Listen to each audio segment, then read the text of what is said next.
That really is a good intro, isn't it? Like for making it when I made it with Sora from OpenAI, the AI model. So the whole thing is AI generated. I don't know if we talked about this in months, right? But the whole intro is AI generated. Every clip, the song behind it is AI generated. Everything except for the logo. Well, the logo itself is AI generated too.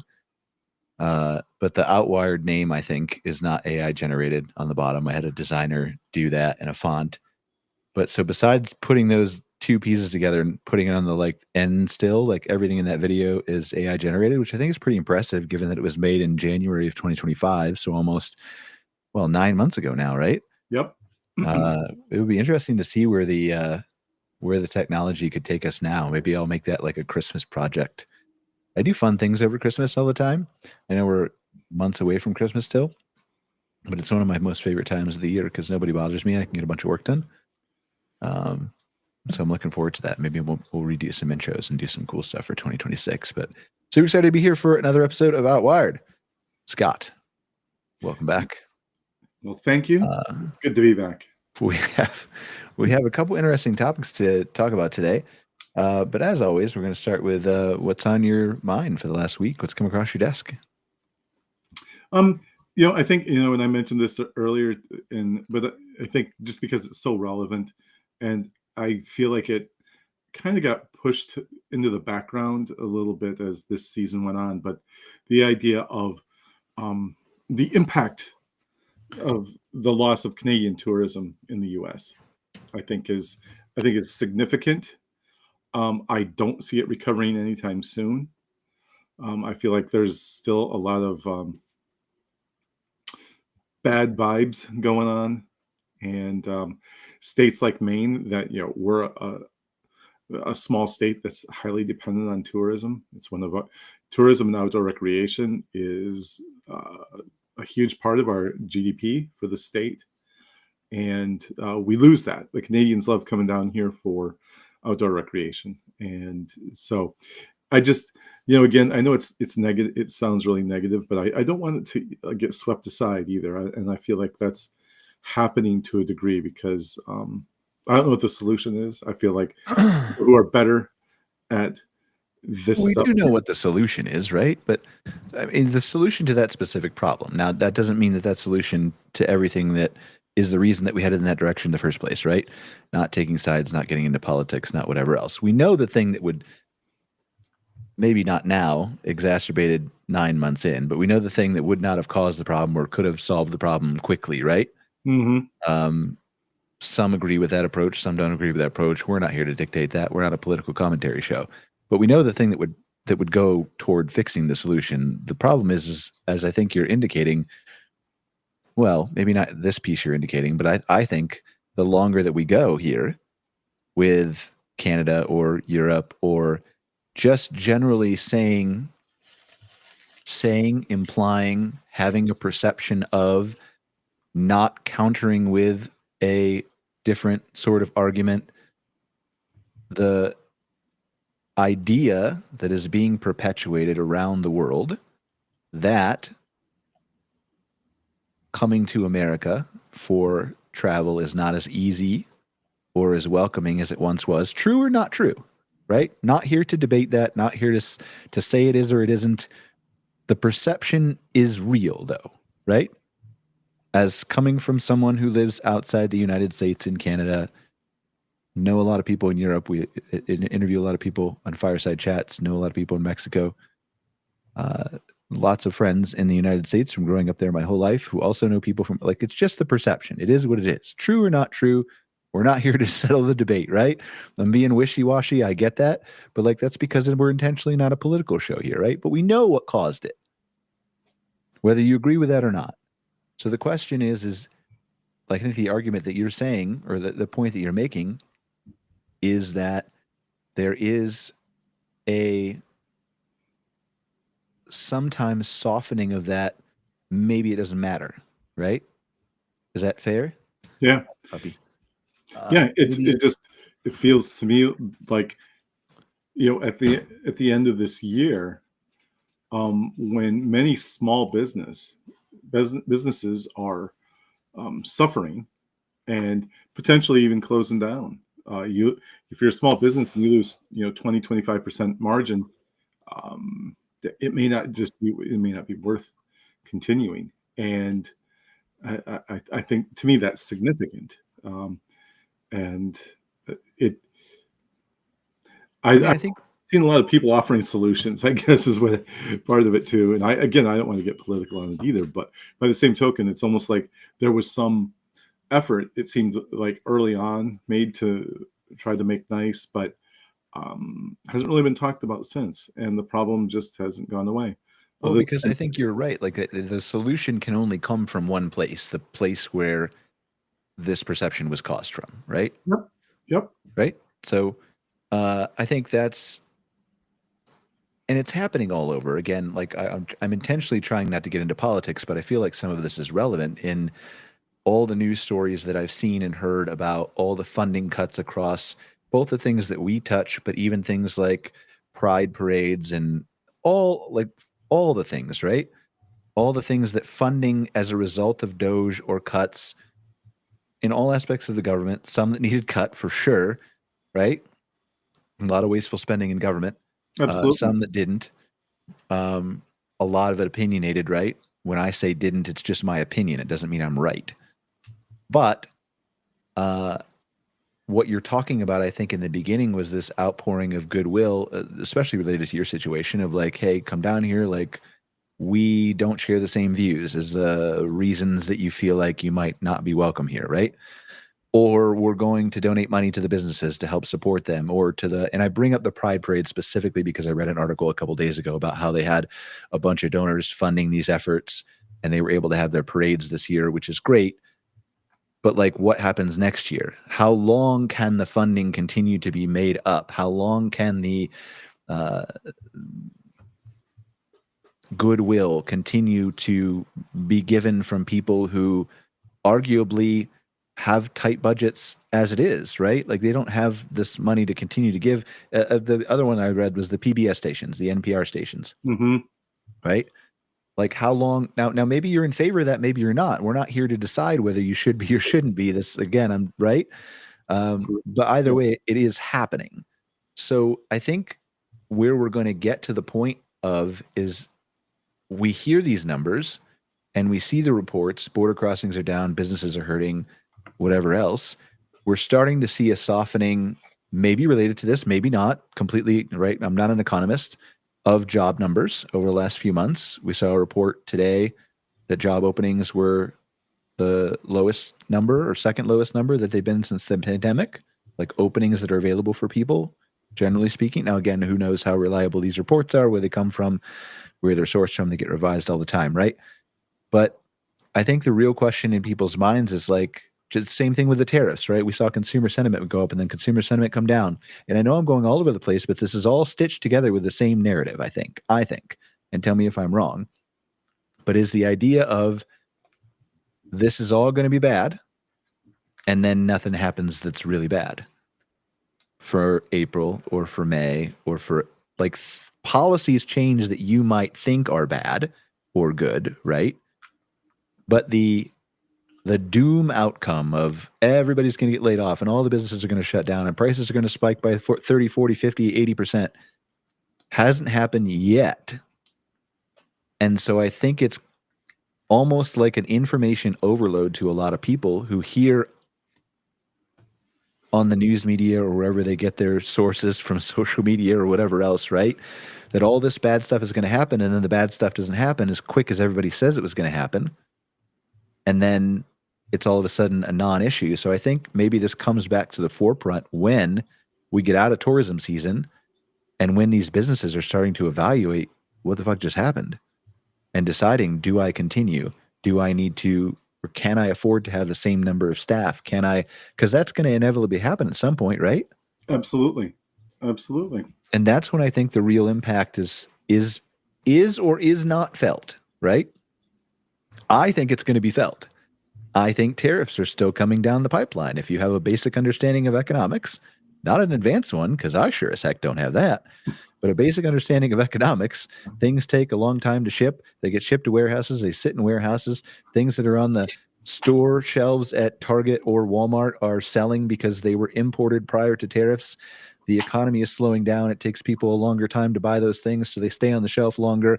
But those things were imported with cheaper prices, and so they're not like it. I read a whole article about how like companies are dripping this stuff to consumers too, like in 10-cent increments Mm-hmm. over months, so that they just think they'll be able to trick the consumer into not realizing the prices are going up little by little by little. So there's all kinds of different strategies here, and I think we're feeling this a little bit, but I don't think we felt this at all yet. And I think it's going to take a real impact of something for people to step back and look at not everything, because not everything is bad, but to look at this and say this wasn't helpful, or look at this and say that wasn't helpful, or this didn't have the outcome that we thought it would, or this was worse, or and maybe that changes course from certain people in the government or private business or consumers or spending or not spending or whatever it is. Maybe it doesn't. But I think that's why the conversation's gotten lost, is there's been so many people. Like, you basically have two sides, right? And this has kind of been the way it's always been in American politics, specifically for a while. You have two sides. You have in this case, you have this is going to be the best thing in the world for the country, and this is going to be the worst thing in the world for the country. And it always ends up being something in the middle, right? Whatever Yep. the issue is, it always ends up being something in the middle. But because it isn't the great thing instantly, except to the people who support it, and it isn't the worst thing instantly, except to the people who believe that, the majority of the country is independent in the middle, or believes a little bit of this or a little bit of that, or is like me. I support a lot of stuff Donald Trump's doing, and I don't like a lot of stuff Donald Trump is doing. So like I think the people like in the middle are just like, whatever, we're sick and tired of hearing it. We're going to turn it off. And they're turning off Maine, and they're turning off, right? Mm-hmm. So I don't know, when does that happen? Like we've talked about the impact of the tariffs we're going to hit now-ish, right? Months ago. But when does it start to hit? When do the small businesses have to start making hard decisions? Let's just stay focused on your narrow use case. I think that what you're going to see is by the first of the year, when people are starting to make their solid plans for the upcoming year, that, especially to use tourism as the example and outdoor hospitality, it's, that's when people are going to have to make those decisions about what they do for the coming year. And as they do or don't, that's when as they say, the chickens will come home to roost one way or another. It's either going to be a big nothing burger, or I think people are going to start to pay attention to it because, I'll use, again, I'm using Maine as an example because we're a summer tourism state and we rely heavily on Canadian tourism. One of the local newspapers published a photo of Old Orchard Beach, and there were all these people there. It was crowded. So what you have is all these people are like, well, gee, look, there's no problem. Look at all the people here. Yeah. And, and you can't just say, it's like, yeah, but if you took 20% of the people who were here last year out of there, you probably wouldn't notice it. It would still be crowded. It's the people that are in the businesses and buying goods and, and camping and glamping and staying at the hotels and motels. That's where you feel it. If, that 20-25% is gone, then that's where it hits you. So there's, sometimes the narrative gets a little bit skewed too, because and I guess the example I'd give would be, to not have too controversial of a topic, but is the whole idea of climate change, where because it's really slow. I mean, climate change is not controversial. It's not. Sorry. There's lots of things that will be wishy-washy on in the show in an intentional effort to not be political, but come on, climate change. Well, to me, it's not controversial. I'm saying what it's caused by might be controversial because right? What it's caused by might be controversial, but it is happening. There are a lot of people who won't even admit to that. Well, that's okay. Let them think that. it is a topic that people like to um, argue about, and the Yeah. and again, because it's slow, because it's a slow process. There's this idea that, well, look, aren't we supposed to be underwater by now? Um, then something drastic will happen, like a major storm.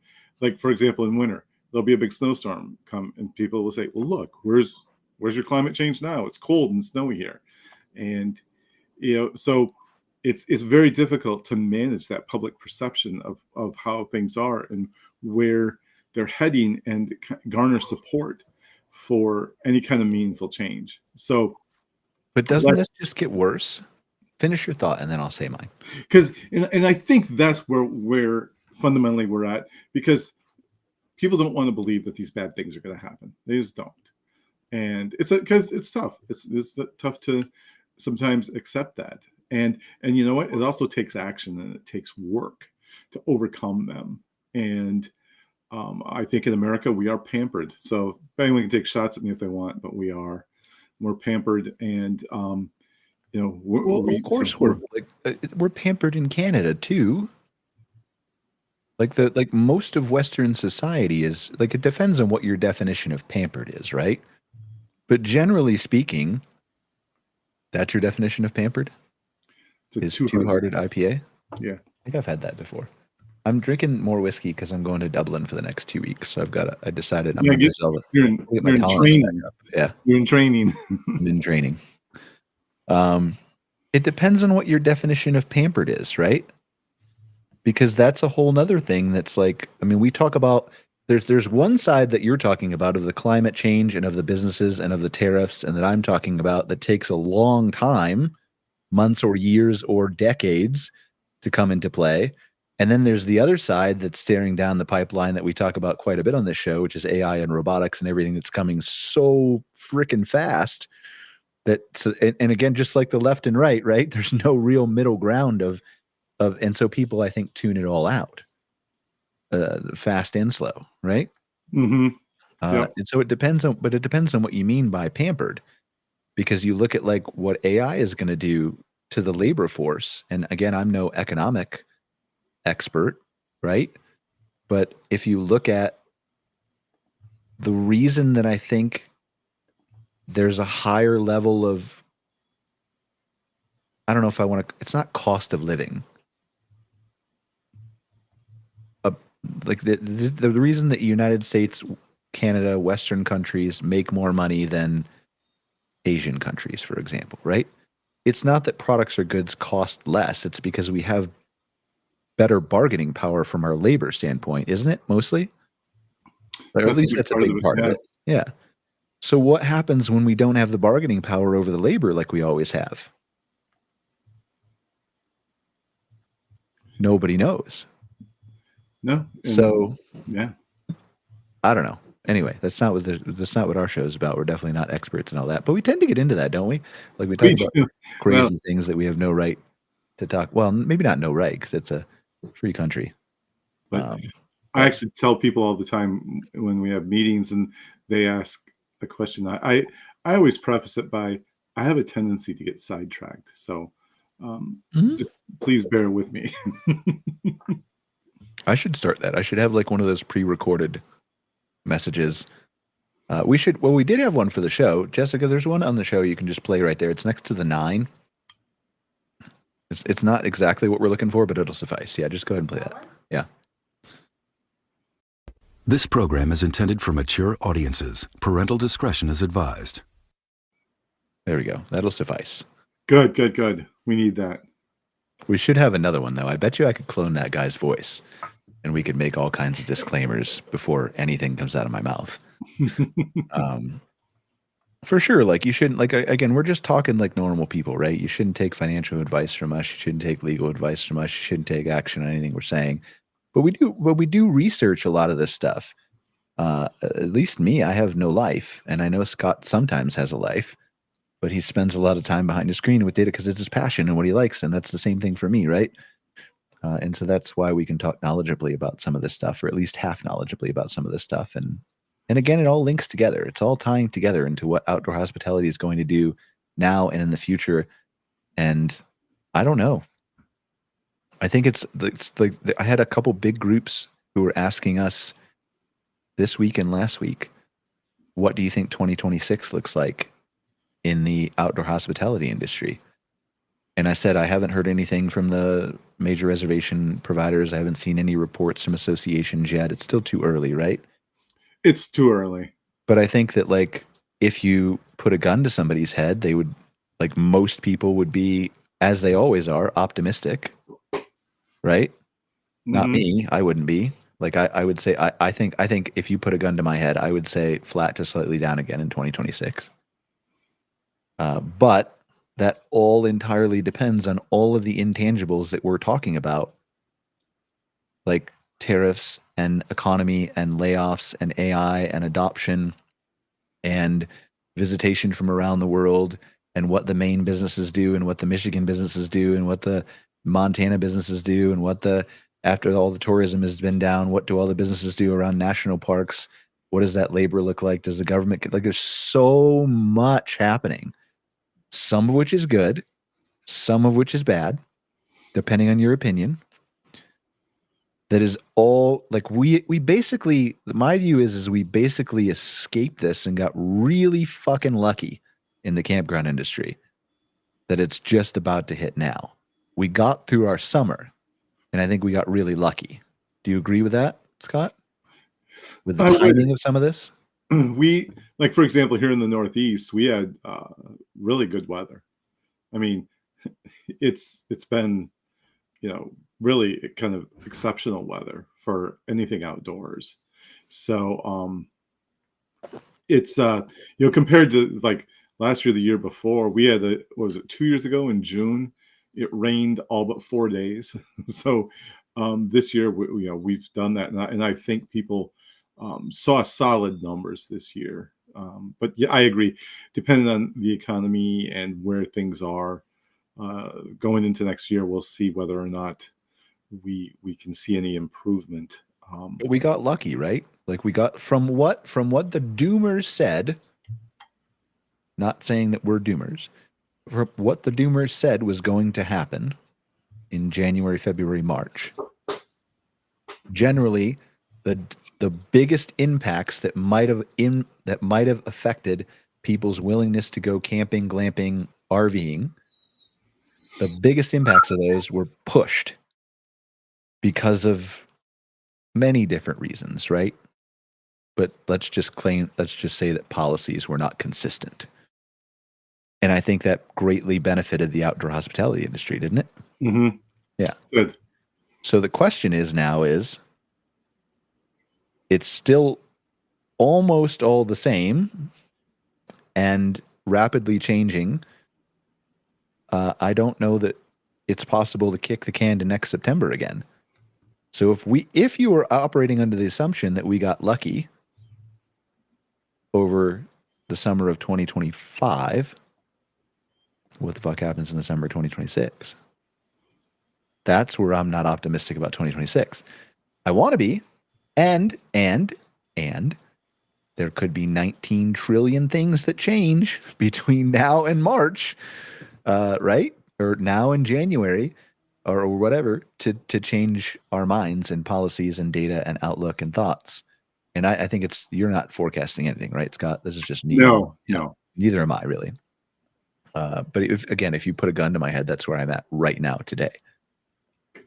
Yeah, I feel like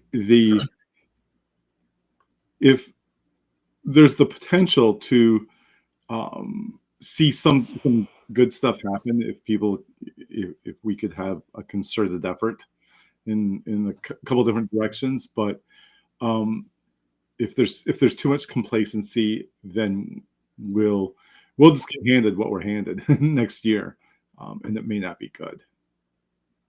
Yeah, again, we're hopeful it is, and we are hopeful. Believe me, I sure. try to be optimistic as possible, but it's Well, sure. I mean, I get that all the time. Like, I get on calls with clients and they're like, well, you're negative all the time. I'm not negative. Like, I really am not. I'm positive in a lot of things. I'm just reading it as I see it. I'm looking at it as objectively as I can. And admittedly, I have bias. We all have bias through our own previous learnings and experiences and what we've done and who we've talked to throughout our lives and all those things, right? But if you just step back and objectively look at what's happening, it's still the same amount of uncertainty.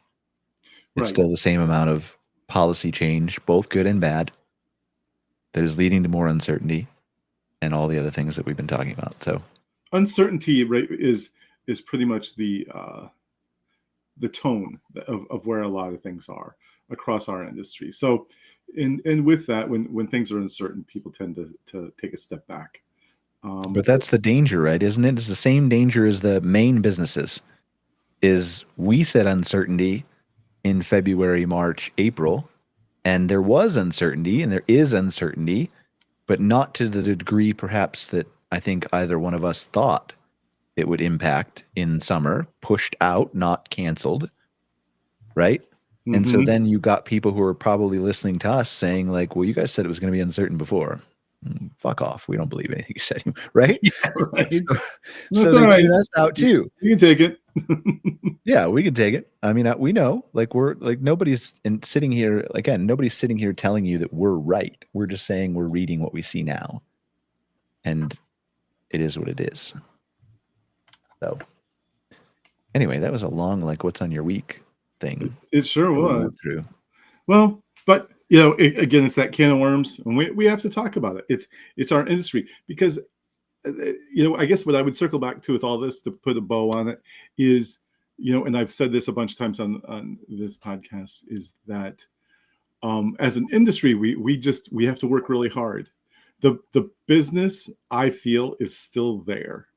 Mhm. We're just going to have to work really, really hard, harder than we ever have, to get out of some of this, to get past the uncertainty, to get past some of these other things, you know, and there's ways of doing it. There's, you know, as there's a lot of smart people in our industry. I think if we put our heads together, there's a lot we could do. So I'll leave it on that positive note, because I just feel like if we do the hard work, we can maybe at least keep things from being you know, worse. So. Well, that's where I am. Like, I'm with you on the positive note, right? We can end it there. Like, I'm with you. I think that there's no shortage of demand for camping and glamping and RVing and unique experiences and things like that. I think it's just going to take a little bit more effort, like you're saying. And we talked about it on the podcast earlier in Fireside Chats. It's going to take a little bit of differentiation, a little bit of thinking outside the box, a little bit of saying, here's why I'm different, a little bit of telling your story and building your brand and sharing that with the customer and saying, here's why you should come to me. It's just going to require a little bit more work than it did in the past. That's all. Oh, I think when I say flat to marginally down, I don't mean across the board. We have clients that are up 10, 15% this year. But generally speaking, those are the people who are trying to do experiences or have a well-oiled marketing machine running or whatever, right? Those are the people who are trying. Not that other people aren't, but like you have to. It's the old adage. What's that adage? Work smarter, not harder. Why can't you do both? Correct. That's right? that's the formula. Or the old. I don't know if it's actually a phrase, but the idea that like the harder you work, the more successful you'll be. The hustle culture, the whatever. Like you can work 100 hours a week. It depends on what you're working on and whether it's going to go anywhere. And did you do your research? And is the product or service good? And is there a market for it? And who is your market? And how are you advertising? And who are you talking to? And right? Right. Like there's so absolutely. many different intangibles into it. So, all right. What was on my thing this week that came across my desk? I don't know. I did a lot of planning for my vacation. stuff Good. Stuff like Good. that. That's positive. Yeah, I mean, it took me a little bit, but I was looking at some glamping places in Ireland, and I think I've talked about this on the show before, briefly. I don't know that I ended up staying many. I think there's 2 or 3 glamping places I ended up staying. And I don't want to disclose any on the show because my girlfriend doesn't know where we're staying at. It's the one thing when I plan trips, I keep a secret from her. I'm like, you can know where we're going and you can know our route, but like I love picking the really unique hotels, B&Bs, glamping spots, whatever else. So like I just want you to show up and be wowed every night or every other night or whatever we change That's hotels. cool. I actually like that. Yeah. So Yeah. But yeah, same thing. I've said it before. I look for experiences over there. So I think that was on my agenda this week. Yeah, like I've really been like all consumed. I think I've watched AI stuff, and we'll watch a few clips here in a second that we can catch up on. I think the biggest thing for me was Nana Banana, which sounds like a crazy funny name, but like this was, and I shared some videos of this with you in our conversational channel, Scott. This is a model an image editing model that came out, and I posted about it in some of the Facebook groups too. I took an image actually of Greg Emmert's old campground, and then I had it edit and put like a water slide, what it would look like with a water park and splash pad. And you can go see that direct comparison on LinkedIn if you're interested. But just the power of this stuff, and the power of this stuff to reshape reality, and that's I think one of the points to your dissemination of information. And I don't want to go back in a circle, but I think this is a point I was going to make, and then never got a chance to when you were talking about the information overload, the stuff in Maine, the people paying attention to stuff, good, bad, whatever else. It's coming from all sides. Everybody's saying 9,000 different things. I think it only gets worse because now you've got, is the image from Old Orchard Beach where it's crowded real or not real? I can make a video that looks like exactly like Old Orchard Beach. Is it real or not real? I can make stories. I can make articles. I can make, right? I don't know that the information gets any easier to disseminate, whether it's true or not. I think the truth has a harder time getting bore out than anything else. So, but that was a big thing on my thing was Nana Banana. I'm gonna play a clip from. I couldn't find like a real good intro video to this, but we'll watch a minute or two of this. Matt Berman is a really good AI YouTube guy you can follow. Covers all the new topics, things like that.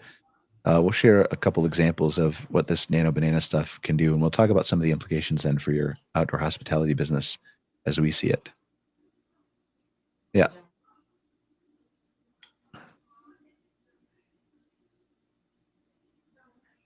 Nano Banana just came out and the industry is reacting strongly. We have brand new incredible examples of how to use it, as well as some people saying that this is a Photoshop killer. Let me show you everything right now.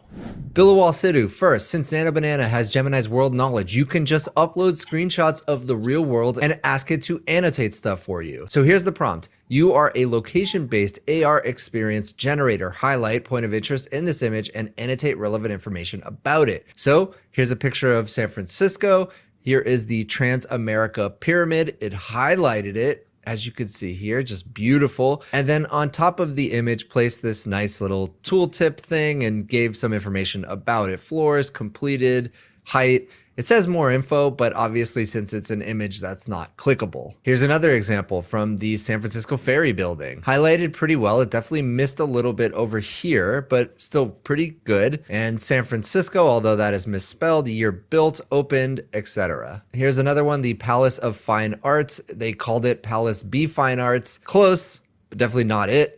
But still highlighted it, very cool. Plus, it is really good at extracting buildings and making them into isometric 3D objects. Look at this. Prompt, make image daytime and isometric temple only.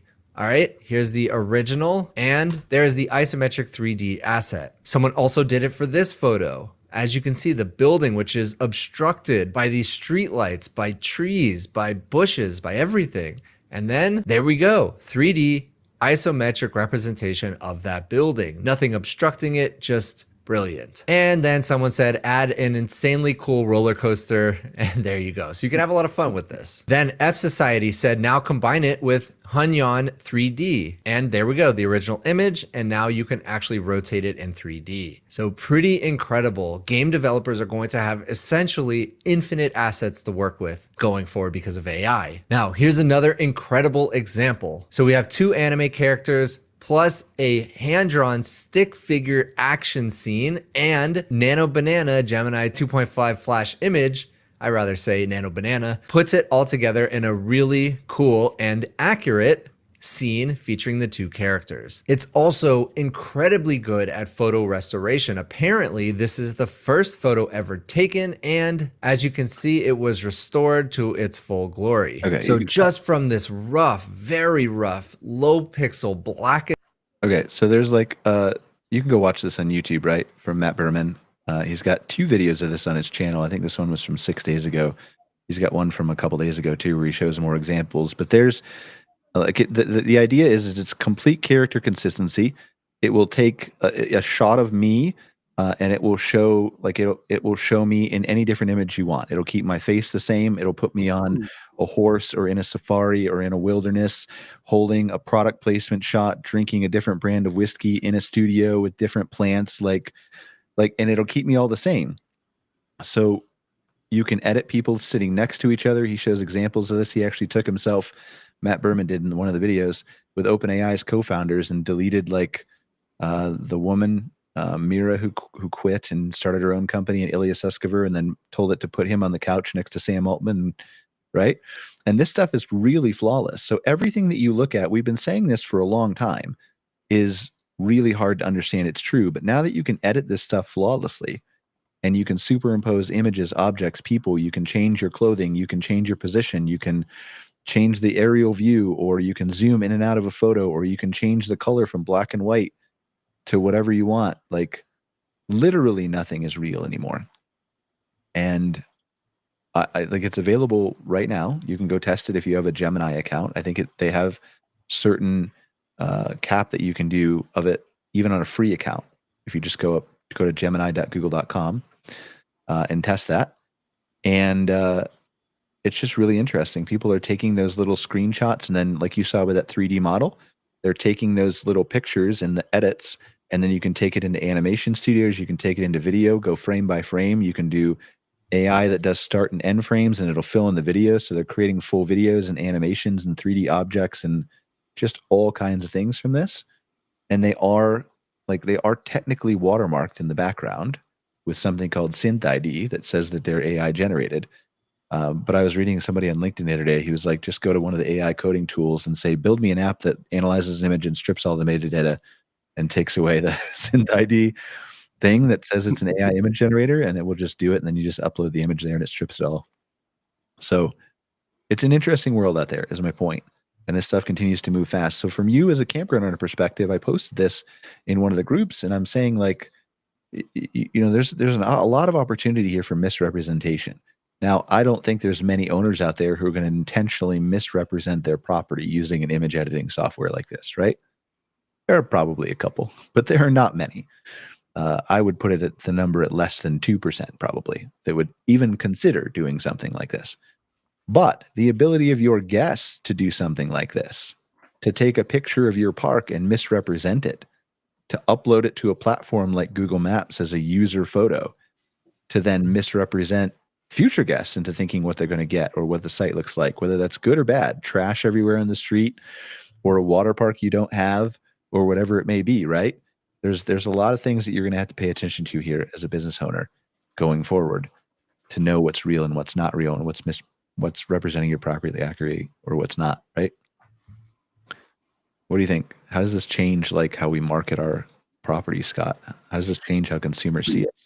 The latter point to me is the most relevant, because if you're a campground owner, you should absolutely not use this to misrepresent your park. It is one of the worst things you could possibly. But is that now? To be fair, I'm going to push back and say, like, but people have been doing this with Photoshop for 10, 20 years, right? Right, and that's a huge mistake. Yes, I agree with you. You're trying to manage expectations, and altering an image is like just a really bad idea. But the other side of that too is like for things like planning purposes, or something that would be almost fun to do is to take like a guest, and take their rig or their type of rig, figure out what they're going to camp in, and now put it in their site, in their campsite, and show them. Here's what the setup's going to look like for you when you arrive. That's a startup company. It's Get to like work. there. I mean, to me, that would people would like be clamoring over themselves for that. To be able to do stuff like that would be just incredible. I mean, you could even take the pictures of the people if they let you. But you know what I mean? It's like that whole thing has so much potential. And for planning purposes, say you're a campground and you're thinking of adding an amenity like you did with Greg Mhm. Emmert's, like a swimming pool and hot tub or whatever. It's going to let you plan that. And now you can share it with guests. It's like, coming in 2026 or 2027, our pool hot tub area or our new yurt colony, whatever. And you can do that and show that, and it kind of gets people excited, shows that you're out front. I mean, I think the potential is fun. It's kind of a fun, but a If you use favorable the way to right way, yeah. Somebody was commenting on this in one of the Facebook groups. They were like, "Oh boy, I can't wait till the insurance companies get a hold of that." practice. And that's a whole nother thing, right? Like, that's a Sure. very good point that probably he wasn't thinking through, but I responded to his comment and made it. And I said, "Yeah, that's a big issue." Hmm. Like, good luck telling the insurance company, "I don't really have a water park. You don't have to charge me for that," when it's all over the internet and it looks like a real photo, right? Yeah. Like, that's because I mean, these tools are only gonna get more ubiquitous. What are they gonna do? Send out a physical insurance adjuster every single time one of these issues comes up to every single camp? That's not happening. So No. how do they do insurance rates then? How do you take a photo and prove that the water park isn't really there when you could have just made that one and that one was fake? A Yeah. lot of interesting stuff coming down the pipeline that's uncertain. So we will see how that all shakes out. What else do I have over there, Jessica?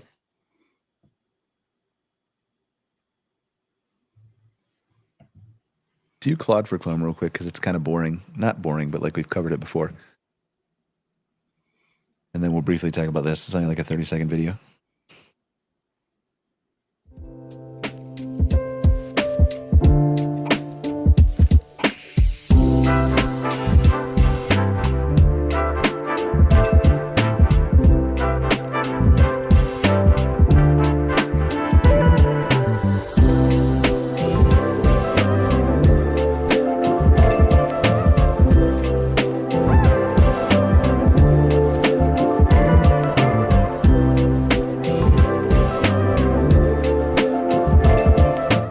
Okay, so we've talked about Claude many times in the show before. MIT recently by had a a study company that said called Anthropic. We've also talked previously, I think, about Perplexity's Comet browser. Maybe that was a video we played last week. If not, we've talked about it certainly on the show before. But like you've seen these tools come out like ChatGPT Agent that is available that we've talked about and demoed, like ChatGPT Operator all the way back in January. Google has Project Mariner. Claude actually released something that was available to developers that could do this, but like AI that actually uses a browser and a mouse to browse the website, right? Can retrieve information, can click, can go to a camp spot, can put in dates, can look at pricing, can extract information, all that kind of stuff, right? And so this is just one more example of that. Claude bringing basically an extension to Google Chrome. I think that like Google announced something that we just talked about called Project Mariner back in December of last year. I think that a lot of that got put on hold with their antitrust trial. And now that their antitrust trial has said you don't have to divest Chrome as of yesterday, I think the news came out, then I think that Google moves forward on this much faster. But this is basically like the AI being able to browse and control your tabs and do research, except it's not in the cloud. It's actually on your device. So you can just tell it to go do this thing and walk away from the computer and come back an hour later, and it will have opened tabs and done research and filled in forms and downloaded files and edited things. And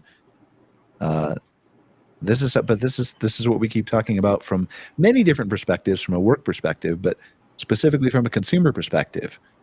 In that, go research my camping trip and plan it and find me the lowest cost thing and whatever else. The AI is browsing the website. The AI is choosing what to do, how to do it, what to pick, what not to pick, what to read, what not to read, what to summarize, where to book eventually. All these things that you are no longer in control of because you no longer have the ability to control the manipulation of the consumer, which I think, controversially speaking, from a marketing guy, is good for the consumer. that you can't manipulate them anymore with, right? Isn't that good, Scott? Mm-hmm. Like, Yeah. I mean, as marketers, we're going to have to take a step back and be like, oh shit, like all the stuff we've been doing for 20 years to not trick people, but to make ourselves look a little bit better than we are. How we'll leave it that way, right? Yeah. Is no longer going to work.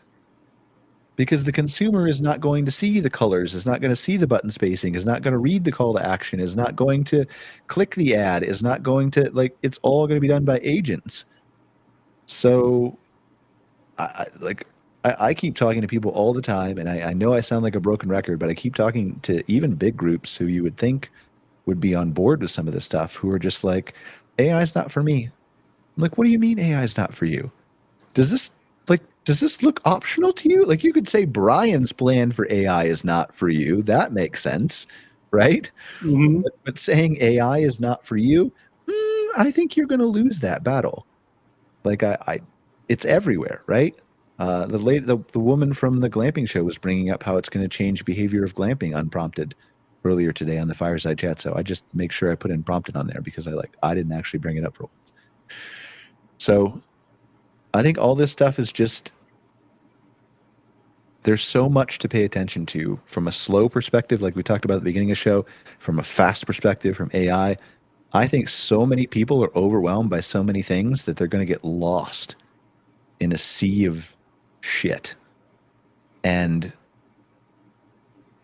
I don't know that a lot of it ends up good when people can't disseminate what they need to pay attention to right now and what they cannot pay attention to right now. I think that's dangerous territory. So I hope something comes along to fix it. All right, one more. Crazy cool things we're going to watch. We've covered this robot before, but here's a little update from, I think, a couple hours ago, actually.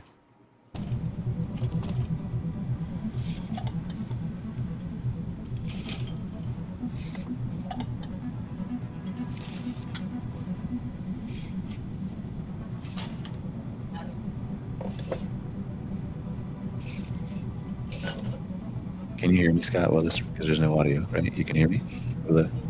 I can hear it. Yeah. Yeah, you can hear me. Jessica's in the background. She's like, well, what if I'm super anal about loading the dishwasher and the robot's not loading it correctly? This is not okay. I'm like, just let it go, Jessica. The fucking robot is doing your dishes and you don't have to worry about it. Like, who cares how it's loaded? Exactly. I agree. It doesn't need to rinse dishes if you have a good dishwasher. Stop buying a cheap dishwasher. You need one with like a food thing. Like a little, I don't know, whatever.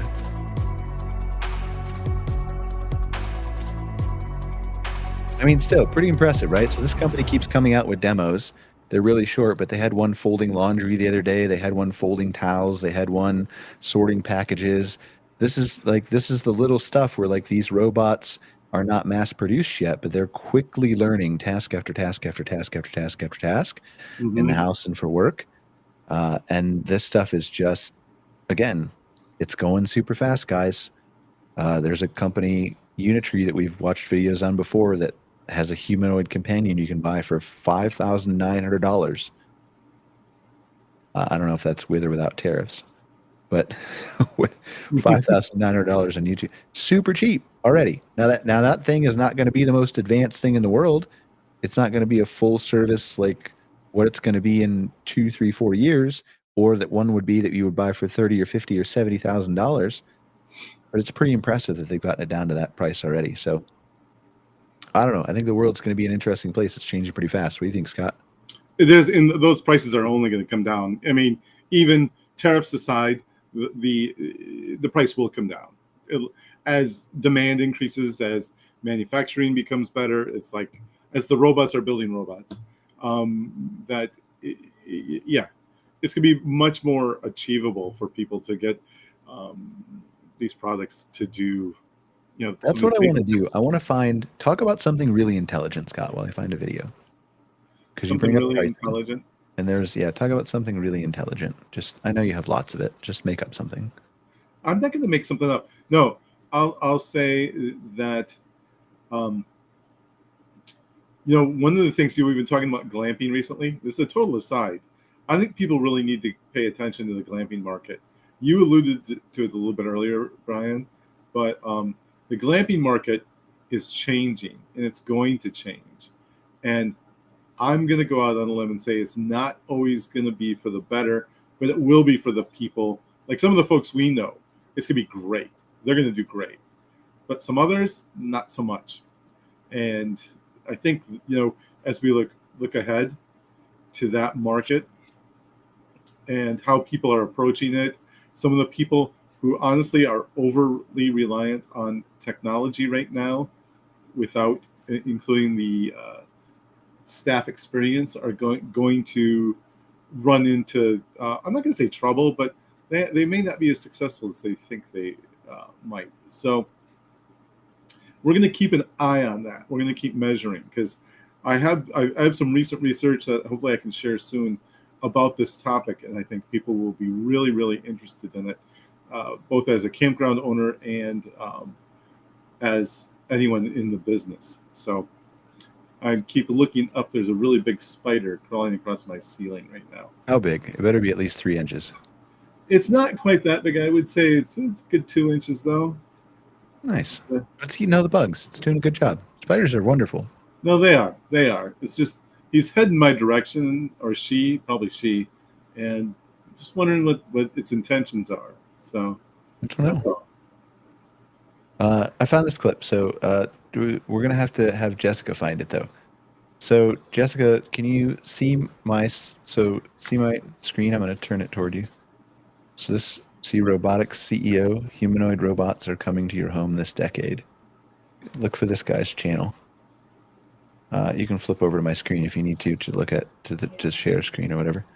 But I watched this video just to set the stage. I watched this video. It's like obviously an hour, whatever long. We're only going to watch a clip of this, but you were talking about the pricing of them, and that's where I remembered this specific clip that kind of like was really surprising to me. It's called look for Peter Diamandis, Diamandis, and robotics CEO, and you'll probably find it in search. Yeah. There you go. And then we want to start it at like 1440 or something like that. Okay. Yeah, that's fine. Ish should work. 1440, something like that. Okay, that's fine. Whatever. We'll watch it, and it's just one. It should be right around there. But so this is the guy. Before we play, this is the guy who is the CEO of 1X, I think, Robotics. Yeah, 1X Robotics, who is a competitor to the one we just watched, but has a really excellent.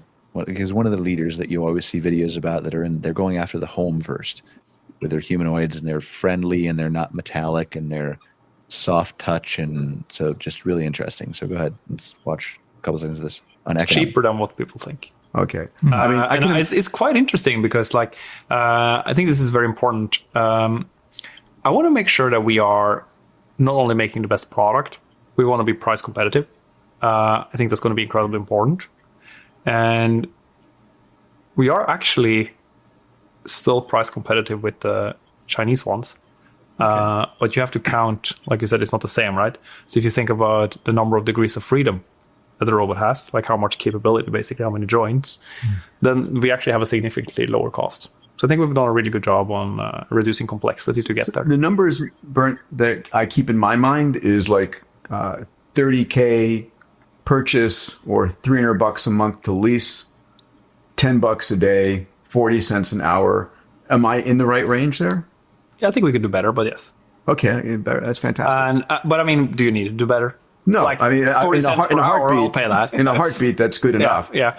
But in that case, I think people could imagine owning a couple of those robots. So I think it really depends on the lens you see this through. So I think clearly everyone's going to want a robot. And I think there's this beautiful thing about the companion aspect of this, which is so underrated, right? Because the humanoid is just such a beautiful interface for AI. Yeah, and when you talk to it and you like see the body language. You probably just watched the whole thing. I'd be interested in watching it again. But that was the key point, though, right? Like you heard him say like $10 a day, 40 cents an hour, and he was like, "We can do better than that, I think." already. So, like, I look at this and I step back and you're, I'll call you an outsider, Scott, because you're not as obsessed with it as me, right? But how in the world does anybody come to the conclusion, like, you see these things, they're finished. They're doing your dishes, they're folding the laundry, they're walking around stage, they're navigating homes, they need some future like software capability upgrades that can be downloaded over the internet as things drip out over the next months and year or two. But other than that, the body is finished, the hands are finished, it walks, it talks, it can access the internet, it can do, like, it's done. The only bottleneck is building them. And it's 40, and the guy's saying it's already, we can beat 40 cents an hour. How do you look at that objectively and say labor is going to be fine? How do you see that, Scott? No, it's going to give a crazy advantage to the people who are on board with it. Just managing, managing staff, managing budgets, just being able to deal with volume, all those things. I mean, it gives you so many advantages that I can't see why you wouldn't consider it.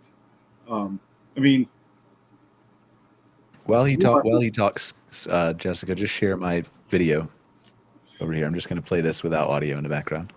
The whole idea of, one of these, robots doing a task that, especially like loading the dishwasher or whatever, it's like, that's something that you don't need a human interface on that.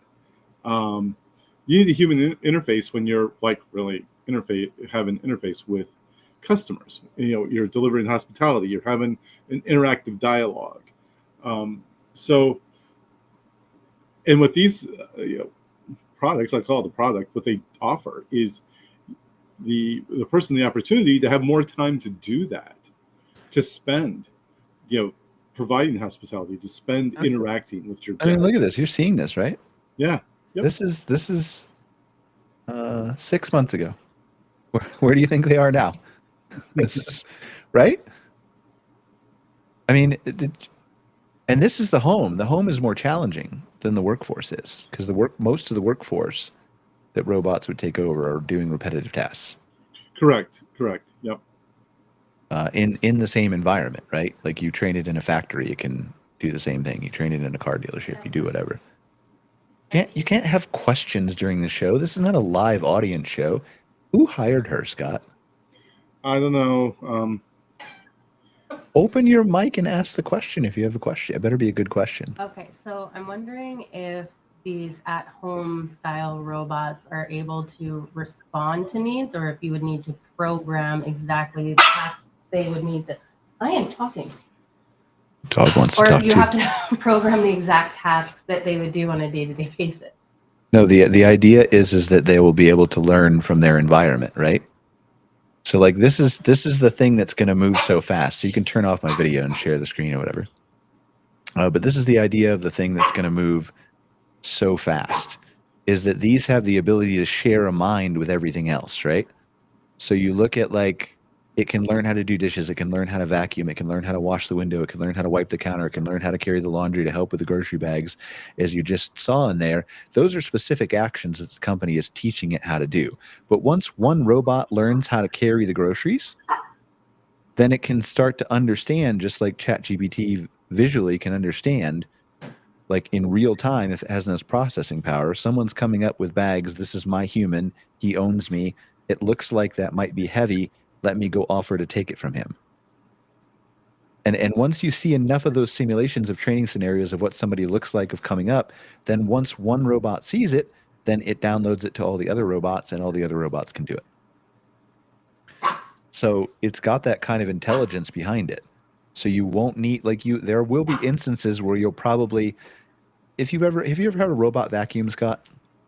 No, I haven't. So, like, when you pull out one of the robot vacuums and you put it in your house for the first time and you set it up, it wants to, like, at least I think my Roborock is what I have. It wants to map your house. right? And so you press the button and you watch it in the app, and it goes around and it learns where all the edges are and the stairs are and the cords are and the areas to avoid, and they're pretty smart, right?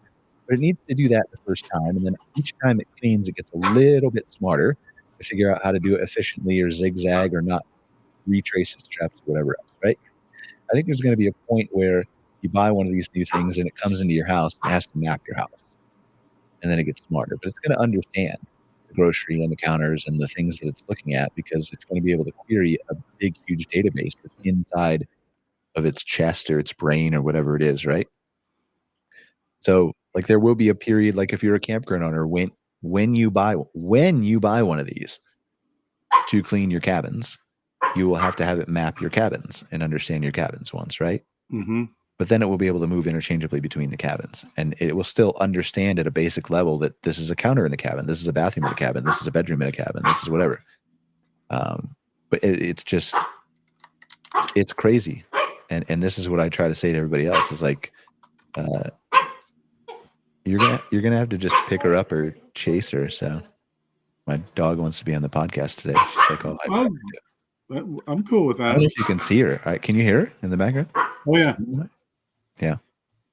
Anyway, so that's why I keep trying to push this stuff to people. It's like it's you could say I have an agenda. You can for sure say I'm biased. Absolutely, right? Because I'm obsessed with this stuff. But if you step back and look at, just like we objectively look at climate change, right? If you step back and you just look at like, this is what it is, then go ahead and make an argument to me. Like, what job do you think is going to be created in the future? And I'll ask everybody this. They'll say, you'll hear the people, and you'll hear them more and more, who will say that, well, great, AI is going to create new jobs. There's going to be, and it will. Okay. And temporarily those new jobs will be available, but it won't create those jobs in the number of jobs it's going to replace or augment or whatever, right? But long term, name me a single job that doesn't involve human compassion or emotion. Like, you want to be hugged by your therapist. You want to see LeBron play in the NBA, right? You don't want to see, like, there's going to be robot sports for sure, but you're still going to want to see human competition. Outside of the jobs that you want a human to be involved in, that right, require that empathetic component, or that, right, human touch. Name me a single job that would ever exist from now to the future of eternity that AI or robot could not do. You can't. You can't. Can you? Not off the top of my head. And that's the problem. For all the people we have that are saying that it's going to create new, and that's what my real issue is that we're not having these conversations. Just like we're not having a conversation about Maine and the tourism businesses, or we're not having a conversation about climate change to the extent we should, perhaps. We're not having the conversations about these types of things in government or anywhere. And it's just going to lead to shock and surprise as the main economy isn't doing as good, and people who haven't been following the data don't follow it, as the robots come online and all of a sudden your neighbor doesn't have a job anymore, and you're like, well, shit, I didn't think that was real, but like, now I know somebody who was impacted by it, right? So it comes from can I say it comes from a place of love? Is that too corny? Maybe a little bit, yeah. Yeah, but it is what it is. That's why I talk about it so passionately, is because I and everybody in this industry who knows way more than I do about it is saying the same thing. There was a secret summit in Sweden too in August that I was reading about in Time magazine between 18 AI executives who were talking about how corporations might have more leverage than governments in the future. So it's going to be a really interesting world. Anyway, we should get on to, like, what were we going to talk about today, actually? Like, there is no off season. There is no off season. Or is that what sure won't be what the robots are working 24/7, Scott? You titled it something else. Seasonality is a choice. That's how you worded it. Yeah, that was the social post. Seasonality is a choice. On this week's Outwired, we're building the group engine, programs that bring people in on purpose, corporate offsites and creator cabins, homeschool, weekday residencies, family compounds, weddings, and monthly micro festivals, meteor showers, fungi forage, pet-centric weekends. We'll show how to productize group packages, stack pricing tiers, and add-ons, and design a calendar that smooths demand instead of praying for peak season. So we've talked on previous shows about some people's over-reliance on Labor Day, Memorial Day, July 4th, those kinds of things to make or break their season. We're not going to recap that here, but it's sort of an extension of that, right? Mm-hmm. It's an extension of recognizing and saying, like, okay, you can be the same definition of what a campground has been for, I don't know, 60 years, 80 years since the KOA was commercialized in Billings or the independent campgrounds before that, right? You exist to serve summer travelers in RVs or tents when it's warm outside. You can continue to be that same thing, and there's nothing wrong with that, right? Or you can say, I want to be a year-round hospitality business. I want to bury my pipes deeper. I want to create amenities that allow people to stay warm in winter, whether that's glamping or not. I want to make sure that my hookups can be accessed all year round. I want to, and then we're going to get into all these other things. So set the stage for us, Scott, on some of the data that you have on this and why we want to talk about it. Well, one of the things that we know is in recent years, there has been in terms of like camping participation, I'll start off with this stat that during peak season, camping participation has declined. Depends on which year you look at it, but over the past, let's say, 3 years, during peak camping season, which we'll define as the summer seasons, it's declined anywhere from, depends on your region, 5 to 10%. In some cases more. Okay.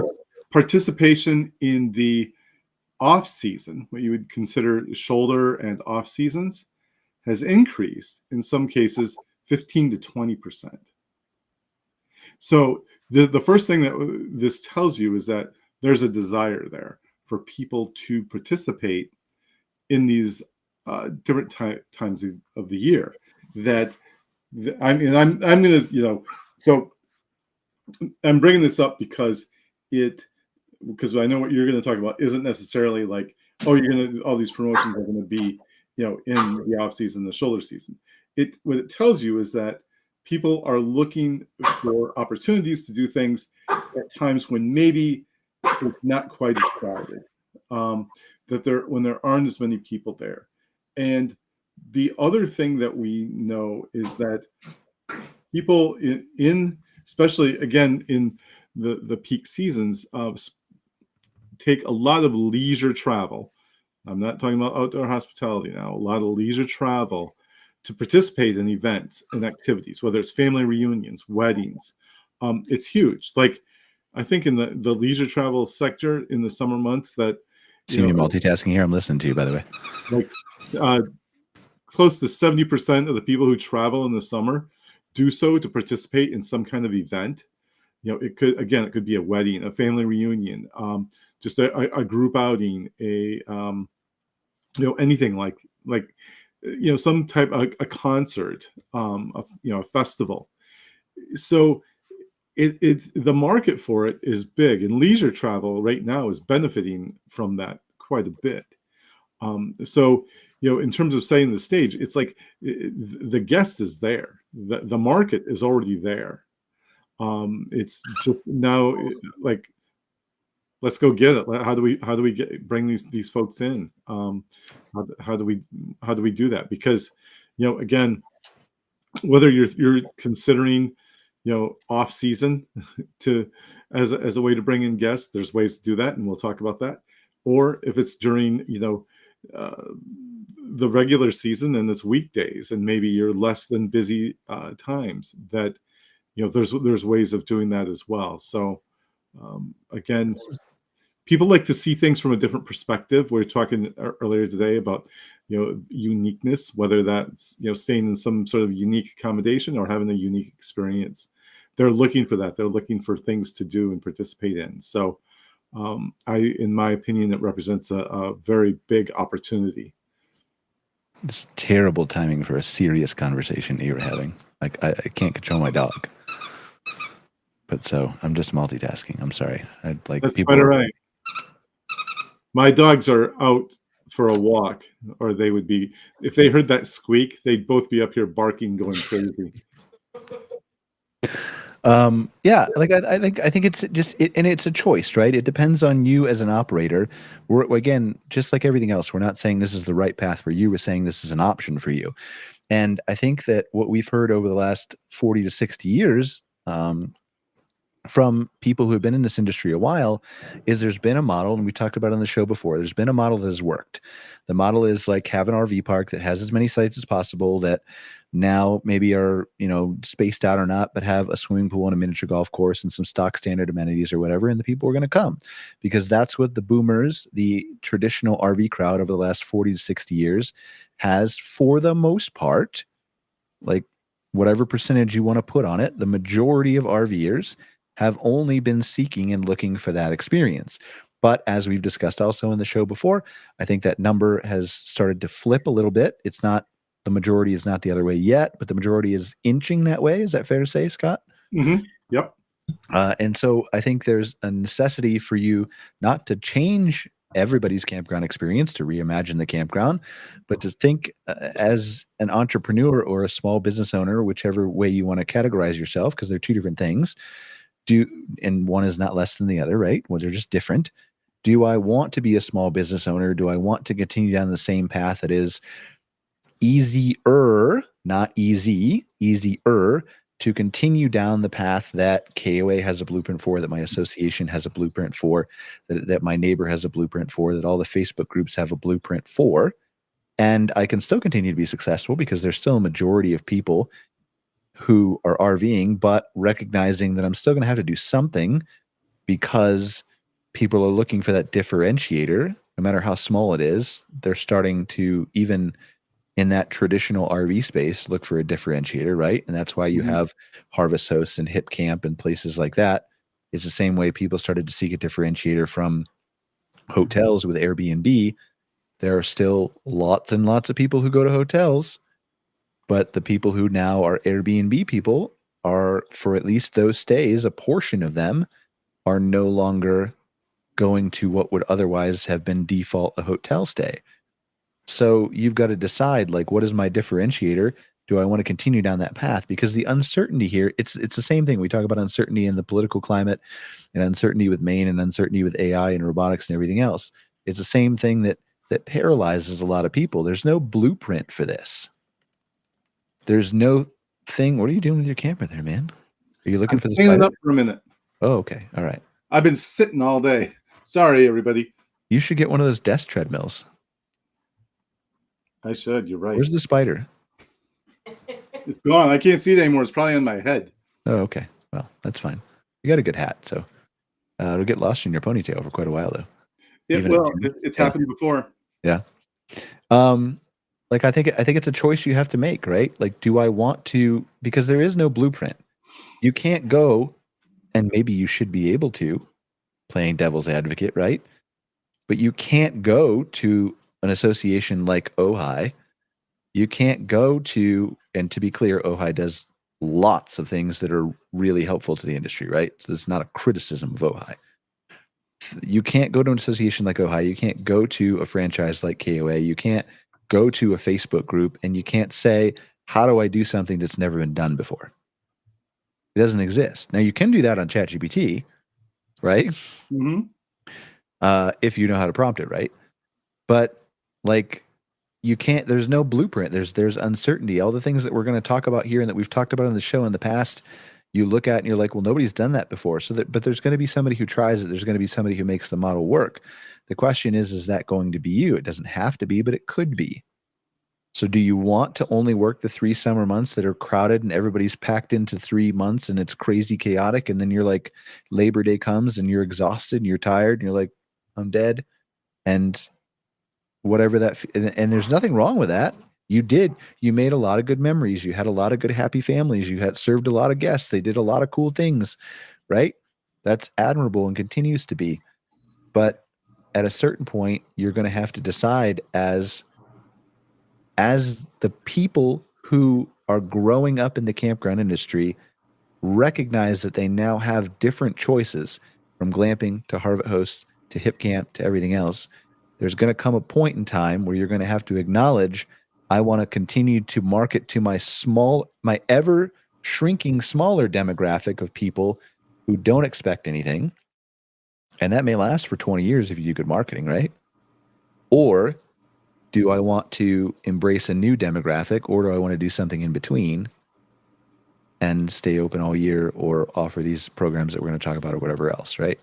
I feel like I'm talking a lot, but like, is it good information? No, absolutely. This is the type of marketing speak that people need, that, you know, in terms of strategy and what they're doing and how you position yourself. I mean, that's kind of what we do here. So like, people are afraid. And I don't mean that in a bad way. I don't mean that in a critical way. All people are afraid of the unknown, except for apparently me, because I have a mental illness of some kind. But all people are afraid of the unknown. And the problem that you're seeing, not specific to our industry, this is all human beings, but just talking about our industry now, because that's what we're here to do, is that because there's no blueprint, because it's uncertain, because it's not guaranteed to fail or be true or whatever else, right? Because the $70,000 consultant hasn't studied it, even though the $70,000 consultant would use the chat GPT that you just used the same way and just charge you $70,000. But because the traditional consultant hasn't given you the report, it's not real, it's not actionable, it's not able to be tried, nobody's done it before, so why should I be doing it? What do you mean I can stay open all year and do these programs that we're just going to talk about, right? mm-hmm. And so there's a paralysis that happens of like, I just want to retreat into where everything, like, I started the business this way. I like for Insider Perks, we started the business with social media. Like, well, we could retreat back to just saying, like, we're uncertain where SEO is going to go, so we're just going to go back to social media and email marketing. Like, we could probably survive for like 10 years on that, right? And then what do we do after that is the question.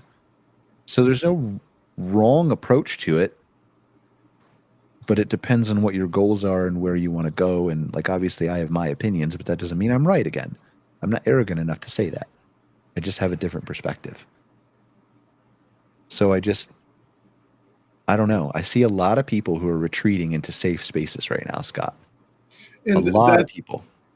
And that's what happens when there's uncertainty and when there's stress, is they're gonna go to the safe space. It's kind of like with I know I mention this every week ad nauseum. Everybody is probably sick of me saying it, but it's why people stay closer to home on their trips when there's economic uncertainty, when the economy's down, and when they're stressed. Look at the participation in things like staycations. It's way up, and it isn't necessarily tied to money.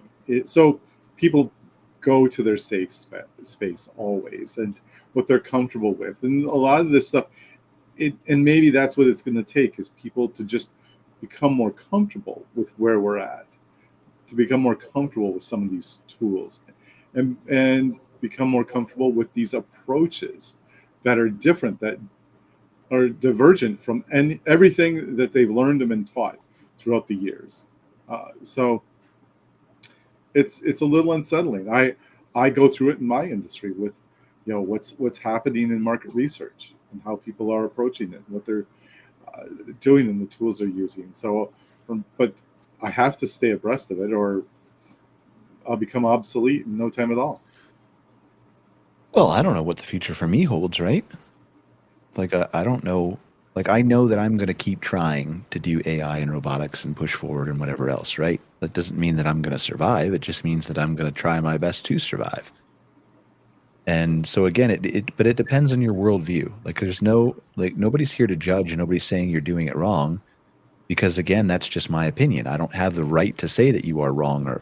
But if you look at the landscape, again, like the AI stuff, right? Like, AI is not for me. What do you mean? There's no opt out. right? So I get it. It's psychology.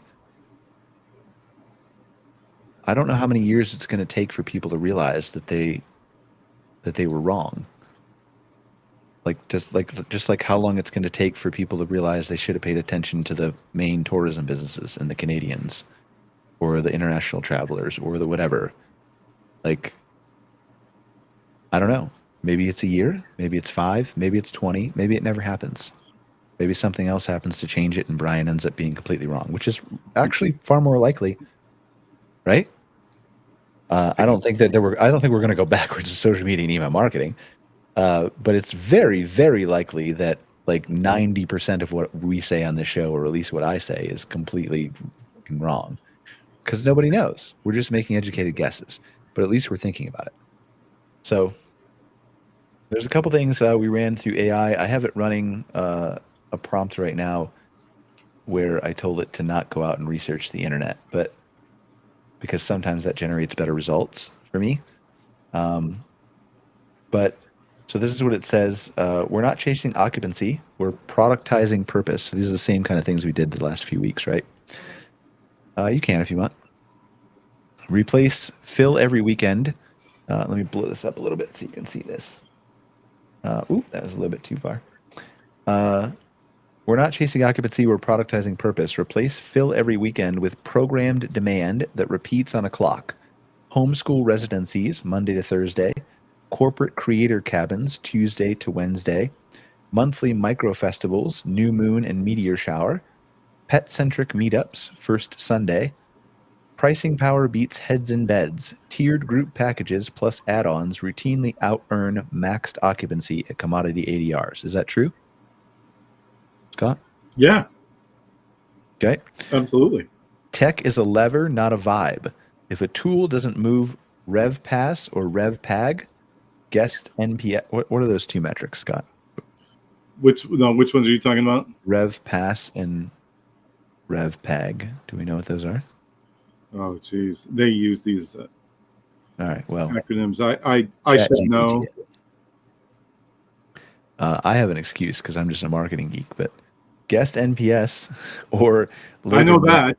I know that. minutes- yeah, I knew Net Promoter Score or labor minutes. Cut it. AI agents will soon buy trips for people. Position your park to be agent ready. Structured inventory, bookable add-ons, machine readable policies, and tokens for payment. So this is like, again, you hear us saying this, okay? This is literally like corporate.visa.com, enabling AI agents to buy securely and seamlessly. Okay, guys? Like, I don't, how do I say this more clearly, Scott? It's fucking Visa's website, and they're talking about AI agents. How do you think you're going to opt out of AI? Like, I mean, Visa and MasterCard are spending billions to study how to let AI agents make purchases with your credit card. What do you think is... This is not Brian and Scott on Outwired, right? So, like,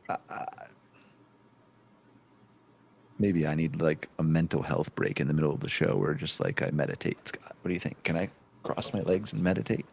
Well, just think about your trip to Ireland. It's coming up. You can that can I'm be. really not upset. I'm really not upset. I'm just saying, like, guys, this is everywhere. All you have to do is open your eyes and see that everybody is talking about this. They put $600 billion into data centers. Visa's enabling this stuff. They're not doing this for the heck of it or for something that's coming in 10 years. These are quarterly companies that report to the stock market that have to justify where they're spending their money. Anyway, the winners will operate like small festivals with lodging. Think ticketing and programming and retail mix plus safety plus sponsors, and then layer stays on top. And then it gives me, like, I just told it for a podcast, right? So I don't actually use this stuff for prompts. But would you block 20 sites midweek every month for a guaranteed $25,000 program? Would you, Scott? Would you book 20 sites midweek every month for a guaranteed? Yeah, I think I probably would. That sounds reasonable. That sounds good. Does a homeschool lab out-earn your dog park? I don't know. Probably. I might take the opposite on that. Well, it depends. Like the question I think is would your dog park, would your campground have earned the stay without the dog park? Maybe or maybe not. In other words, does the dog park contribute to the ancillary revenue? Whereas the homeschool lab might contribute to that if the kids are buying something extra or doing something that wouldn't ever otherwise happen to your campground. Yeah, So generally speaking, I see where you're going with it, and I agree. Pets are way more important than adding something like a homeschool lab, but I don't know if it's the one-on-one thing that it's asking. yeah, that's. I mean, I don't know about that trade-off. I guess maybe that's what you're saying. It's like I the dog. Yeah, I don't know either. But again, we're asking the questions, right? That's the idea. If 80% of online bookings are group trips, why is our PMS still optimized for singles? Are 80% well, really? That's Airbnb, obviously not camping. yeah. I guess it depends on how they define a group too.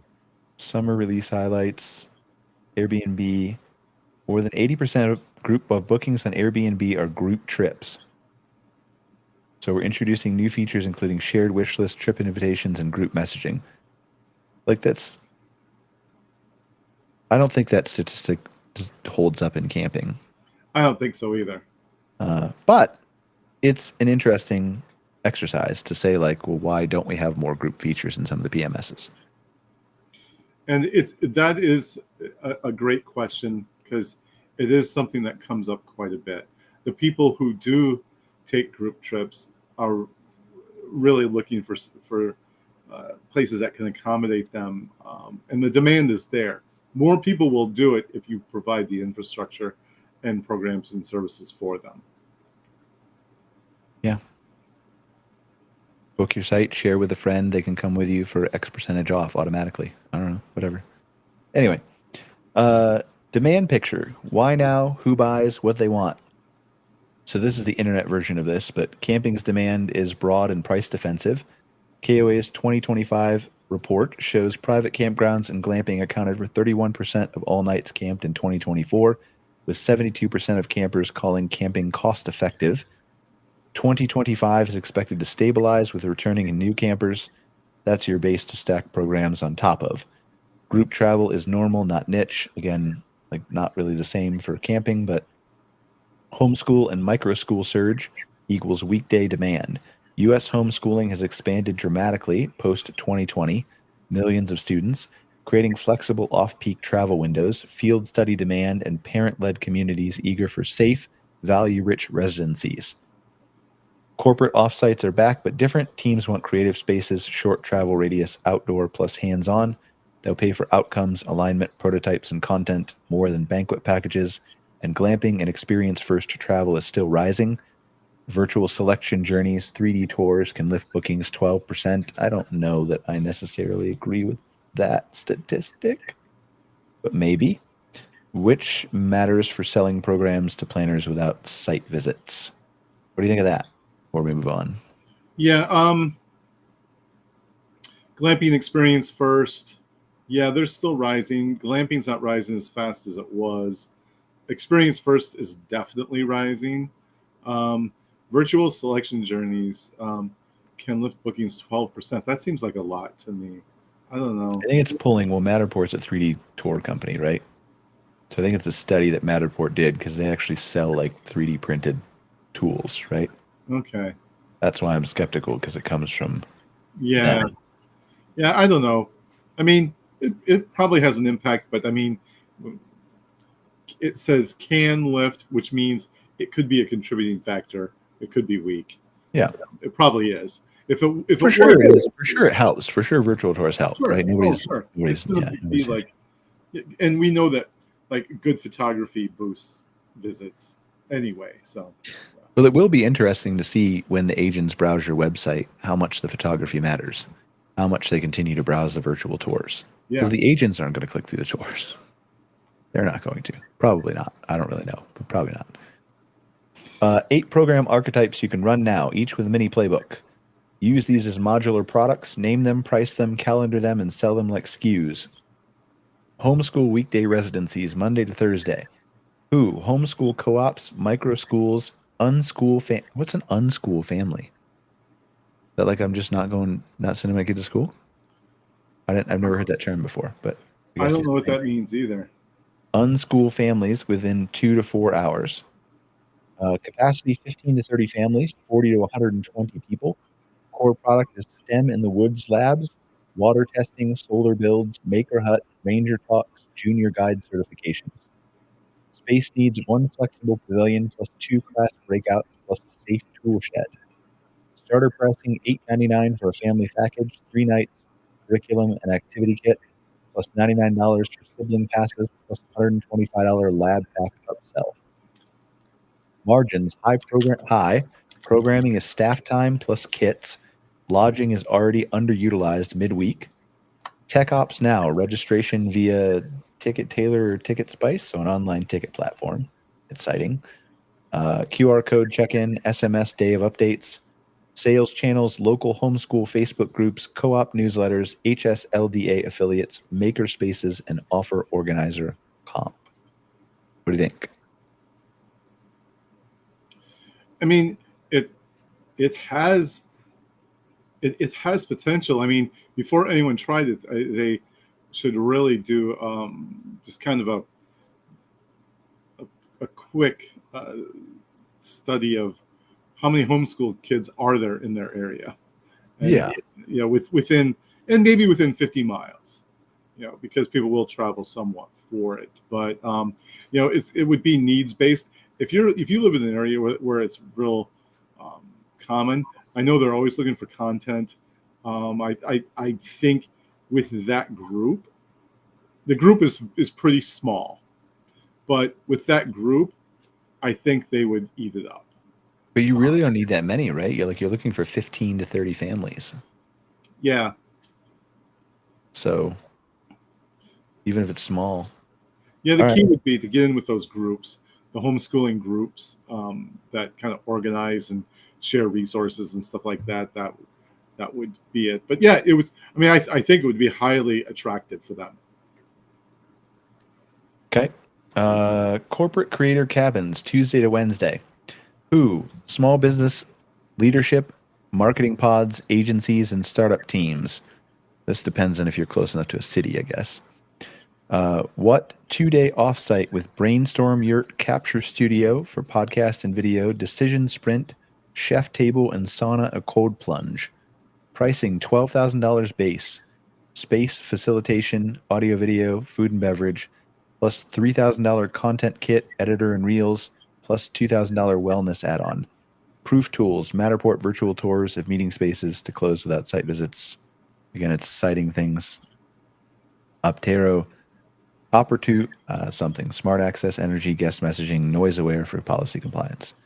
I don't love that it's searching the internet and citing companies, so I might just skip down to something down below. But what do you think of this? The again, if you're close to a city corporate center, having worked for a really large company in the past, I can say that companies like to do these types of things. They're looking for ways to motivate people. They love to go off site. They're always looking for venues, something creative, something, and to have a package set up for them would be. It has legs. It has legs. Again, depends on where you're located. Obviously, bringing those folks in, but there's companies will do it. They, like I said, I've been there and done it. All right, monthly micro festivals, weekends, themes, new moon stargazing, fungi forage, meteor shower, barbecue science, van build skills, and overland 101. Ticketing, sell tickets online, set tiered passes and family bundles. Ops, wristband and QR code add-ons for workshops and tastings. Upsells, VIP parking, late checkout, gear rental, sauna sessions, and merch. What do you think? These are all things that people love to do. We know from our research that these are big attractions. These, whether it's foraging or the, night sky viewing, stuff like that. They'll bring people in. Will they bring them in?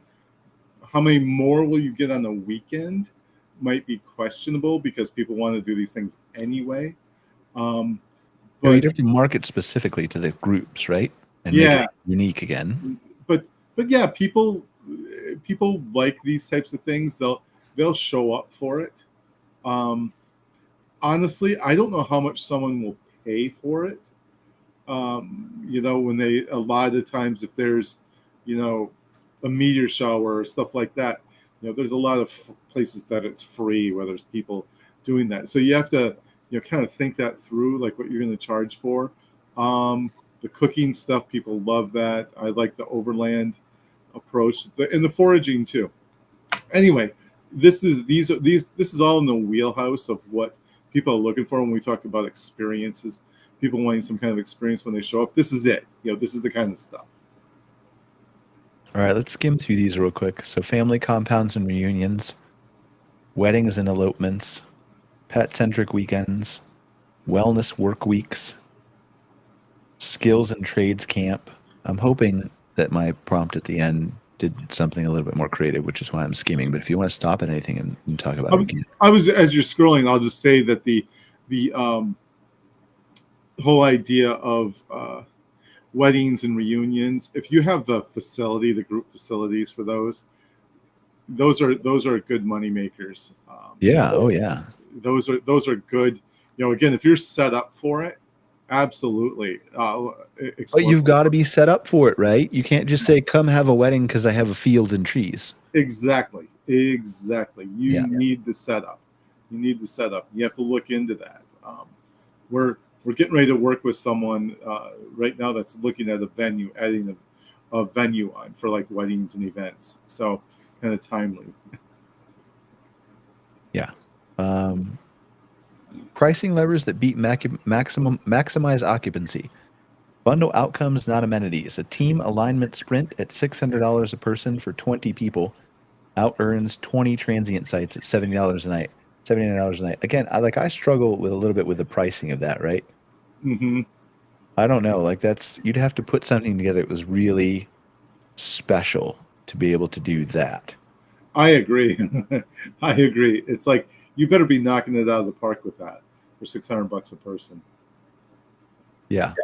Park size variability and sample P&Ls. Let's skip down here for a second and just see implementation blueprints, what to do this quarter, today ready tech stack, operations playbook. Okay, let's keep going down here. I want to see what it did without the internet and all that stuff. Okay. Let's see. Probably going to say the same thing. Homeschool, weekday residencies, corporate creator cabins, family compounds. Yeah, same thing. All right. Let's go off my screen for a second. I'm going to try something else. But, you can't cut Scott. You can't make Scott really tiny. So what other ideas do we have here while we run this thing again?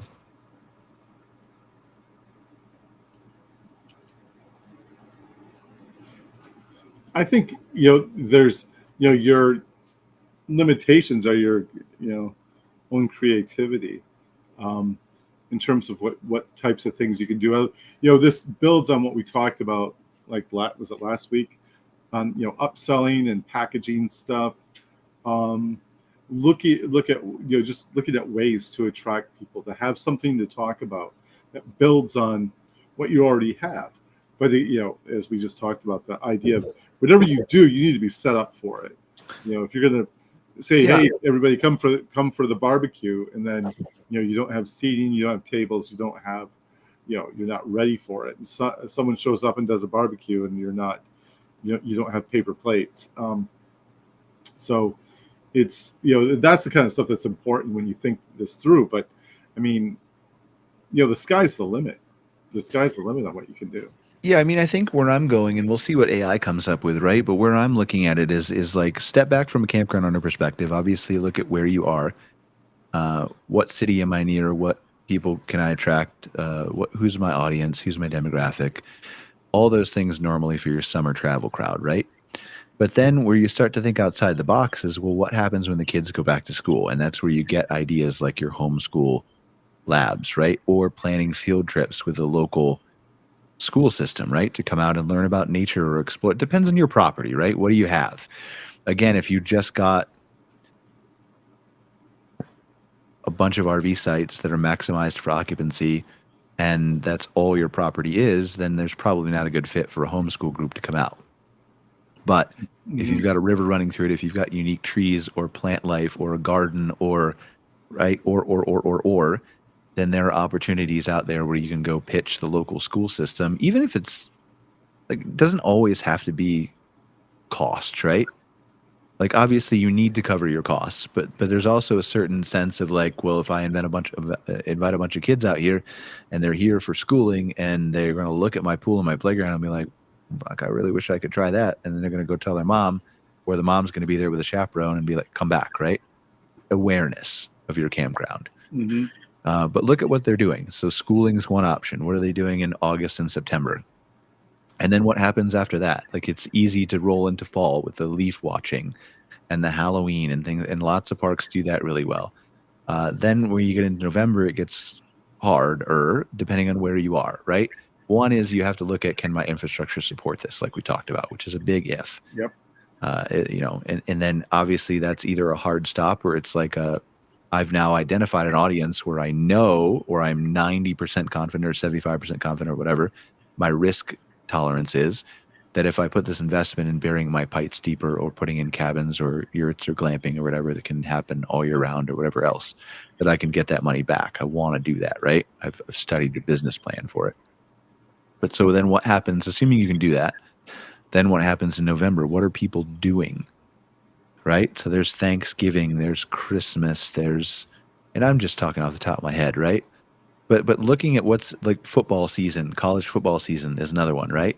We're looking at like working with a couple clients to maximize college football season and saying, well, we want to go out and target the fans that are coming to the stadium where the client's campground is. And saying, not only are we just going to target the local fans who are driving in for like 4 or 5 hours, but we're going to target the fans who are going to come watch their team play locally. And there's probably a subset of those people who have RVs. So we're going to go out and find where the clubs and alumni are, and we're going to run ads there. So football season is a big one throughout the fall. Just thinking outside the box of things like that to say, like, what are the people doing at this time of year? What can I be creative about? What can I bring them in for? Is there enough revenue? Obviously, the low-hanging fruit is like the stays for glamping, cabin rentals, escaping in the middle of winter. But again, you can't just have a cabin rental with all your other services shut down. There's got to be something for them to do. Or you do like the postcard cabins or something like that, and you say you just escape from nature. It's super quiet. It's peaceful. There's nothing happening. The only tracks you're going to see in the snow are your own, that kind of stuff, right? Absolutely. And don't forget about things like kids sports. A lot of parents travel to these things, these tournaments, and some of them are massive.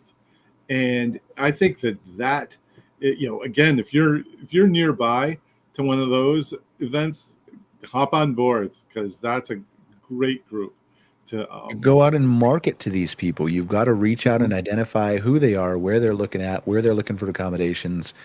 Get in and sell them on the unique types of things that you offer. And yeah, there's a whole untapped market here. AI is thinking really long, so I'm trying to just string things out and no. But like, I think it's all that mindset. It's just like, and this isn't the right move for everybody. Nobody's saying that it is. But you have to step back. It's the same thing we've been preaching forever. You've got to step back and you've got to look at, where is my business coming from? Who's my audience? Who's my branding? Who's the type of person who's going to stay with me? Because it's not just I want RVers or campers, as we've talked about many times and don't need to rehash on the show. But then looking at those other niche audiences and saying, is it worth my time to go after these people? Will I make enough money to cover my staff time and my expenses and the electricity bill being open and the water being left on and the rebuilding of the pipes and the cable internet bill that I normally turned off and hibernated over the winter or something, right? There's a lot of intangibles that go into this stuff. So we're not assuming that, again, we're right. We're just saying that let's think about it a different way and say maybe no or maybe yes. But you have to be willing to study this stuff if you want to build yourself a moat. And moats are important. Like there's this is the same reason for us at a company, right? Like our moat is the outdoor hospitality industry. Like OpenAI is not going to come after us because it doesn't, I mean, they might, but it doesn't probably make mathematical sense for OpenAI to care about campgrounds using AI, right? Mm-hmm. Correct. And so, like, that's our moat. And so you've got to have your own moat for your campground, whether you're open in the summer or you're open all year, or you're targeting school kids, or you're targeting, corporate retreat workers, or you're targeting spa, sauna, luxury travelers, or RVers, or campers, or tenters, or glampers, or cabin rentals, or whatever the fuck we can talk about, right? Endlessly rattling off our stuff. You've got to figure out what your moat is and how you become defensible, and then always have a plan. All right, this thing finally did it. Let's see if this is interesting. It's probably going to be the same thing. No, not yet. I'm just checking to see if it's the same thing. Yeah, it said the same thing. Segments you can win now. Homeschool and microschool, remote teams, wellness nomads. That's sort of new, but hobby tribes, pet-centric families, multi-generational family compounds, creators, micro weddings, and elopements. Yeah, it's stuck on that right now. But it's still not bad ideas, right? It's not.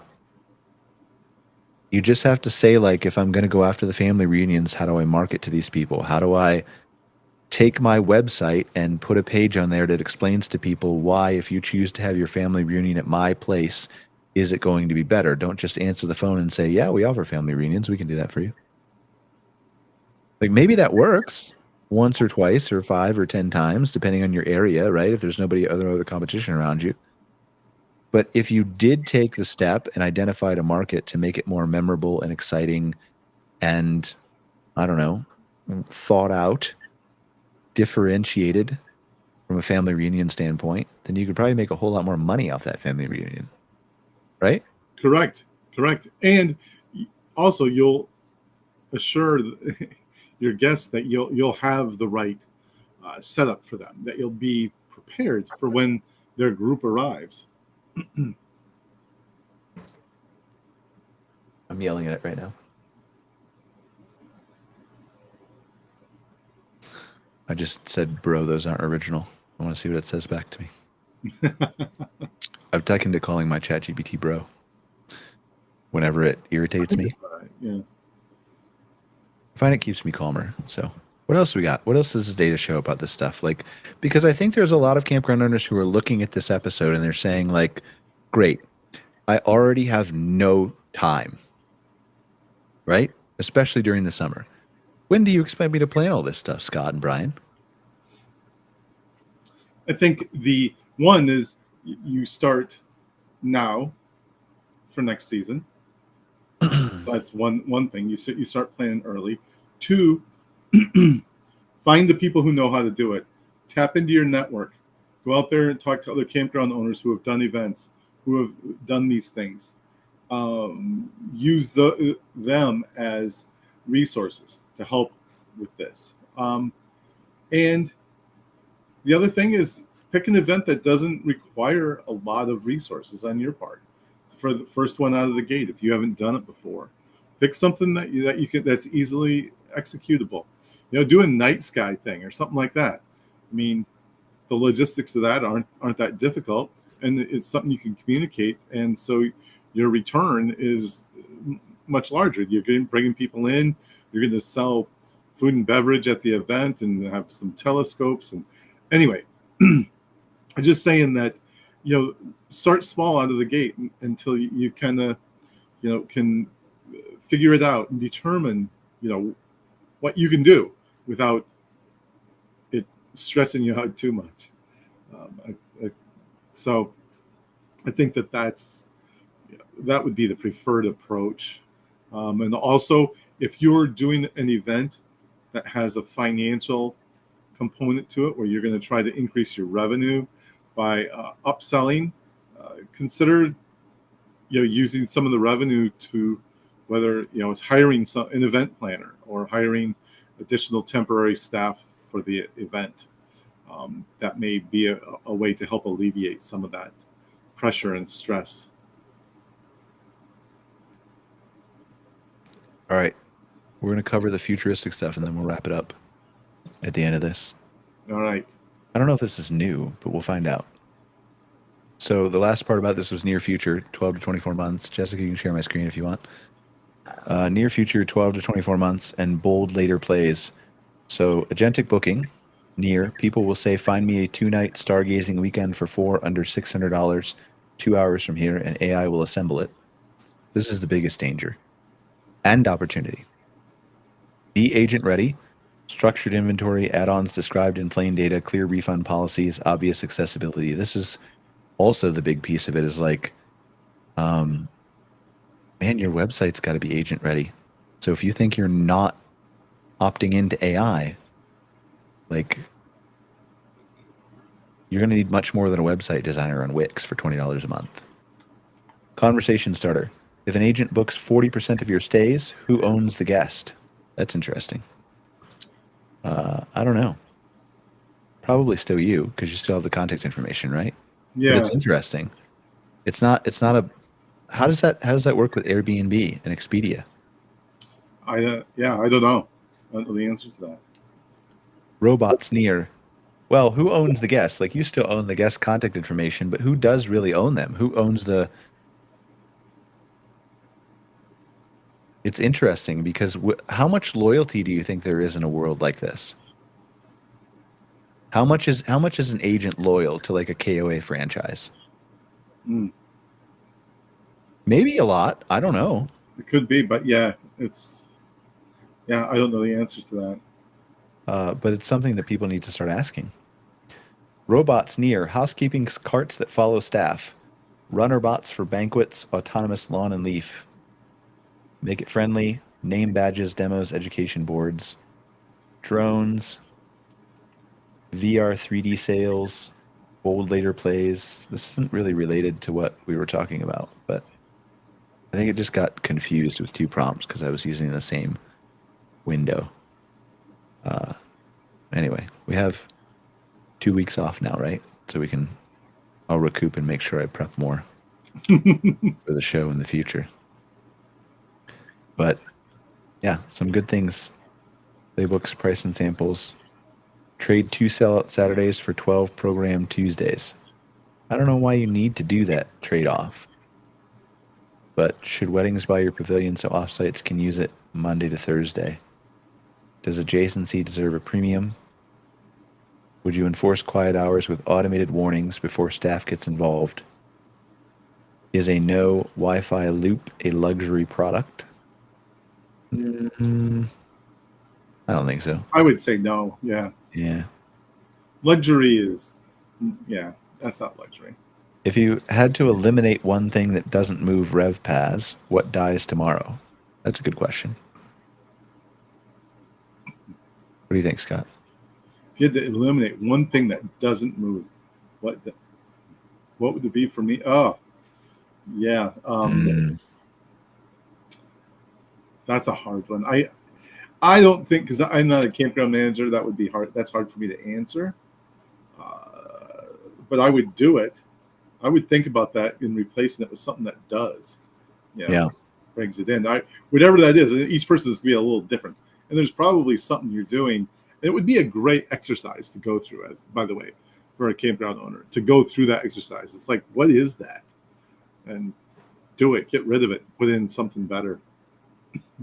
What's the most analog improvement that beats any app at your park? This is another interesting thing, right? Like we don't for sure aren't going to get to this in the next 5 minutes that we have to end the show. But Raphael touched on this from Blue Water earlier on the show briefly, and I've mentioned it a bunch of times in the show before, I think, and certainly in conversations with clients. Like, there's so much dependency on advertising. There's so much dependency on here's my budget for Google Ads, here's my budget for Facebook, here's my budget for email marketing, here's my budget for whatever. Just go out and get me people. And if you don't do something like this, like, what's the most analog improvement that beats any app at your park? Like, you can go buy an app. Like, what does your app do? What is the purpose of it? What is the experience? What is You can't market the same old RV park as everybody else and expect them to just show up. You have to have that difference maker. You have to have the reason to market, to advertise, right? So the era, I think, of throwing dollars at things, and it's the same reason as the same thing as the algorithms in social media. The algorithms are surfacing the content that people want to see, not what you want them to see, what people want people to see. They want to see, right? Mm-hmm. It's going to be the same thing for advertising. And that's going to command a premium from advertising, but you're only going to be able to advertise to the people who have the interest, who would probably want to click it. And their advertising companies are going to make a whole lot more money from that. But you got to think about stuff like that. What could I do at my park that increases RevPass? Let's just say that, for example, right? Is it the app or is it an analog improvement? It's not always spending money on marketing, unless you know exactly what you're doing and the audience you're chasing and have a strategy behind it and everything else. Yep. Who's your showrunner and why aren't they in the budget? Should a campsite's energy bill be a revenue line by 2027? I don't know if it legally can be, can it? That's weird. I don't even know about that. But it is interesting. Like we've talked about it on the show before. People are good to, for sure, you're going to need to think about your power, because power prices are going up by a lot. They absolutely need to think about their power. Yeah. I mean, I think there's almost going to have to be a point where like it's going to have to be a revenue line item of some capacity if you're legally allowed to do that. Somehow, some way. Yep. Would you offer a best sleep guarantee? I wouldn't, and here's why. Here's why. You can only control so much, right? Right. It's a setup. You're setting yourself up. Yeah, you're setting yourself up. You can only control so much. You can give them a... But like, I mean, fuck, right here, glass of whiskey. You drink this before bed, you're not going to have a great night's sleep.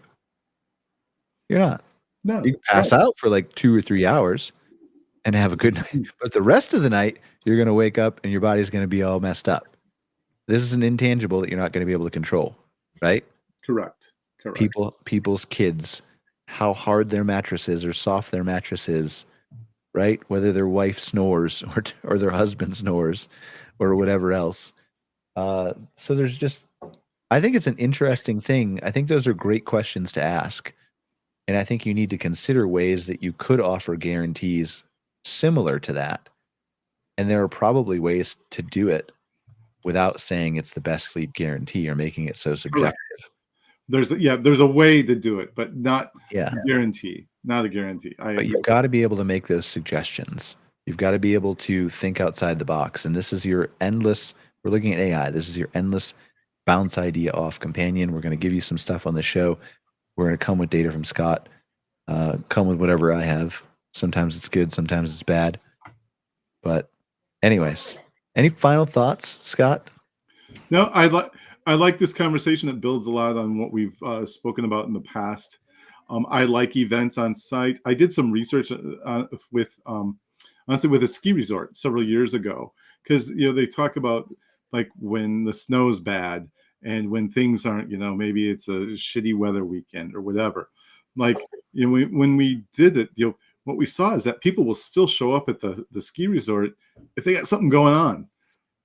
Just some kind of event, some kind of music, some kind of entertainment, anything like that. The people will still in high numbers too.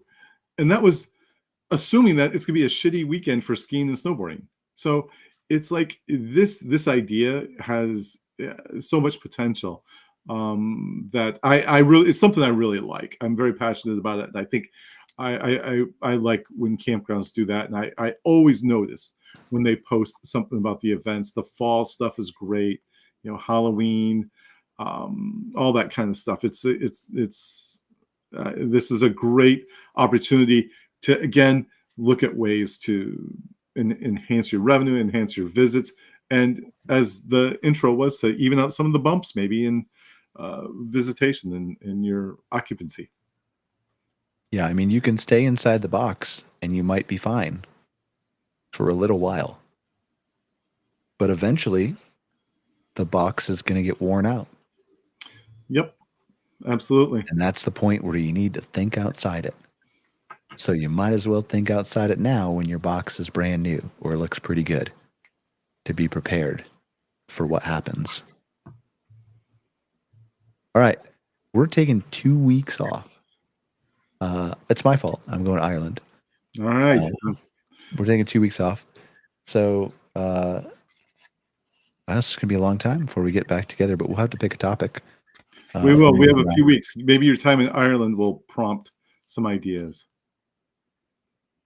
Yeah, we'll see what happens. Other than that, MC Fireside Chats will be happening while I'm gone. So next week for MC Fireside Chats, we have Zach Stoltenberg, who's going to be hosting that. He's going to be our guest host. And then the week after that, Raphael from Blue Water is going to be our guest host on that show as well. But as you have no doubt noticed, we haven't had guests on Outwired yet. I'm warming up to the idea a little bit, Scott. But here's the thing. If we have guests on Outwired, I want to have the guests that the industry has no idea who they are.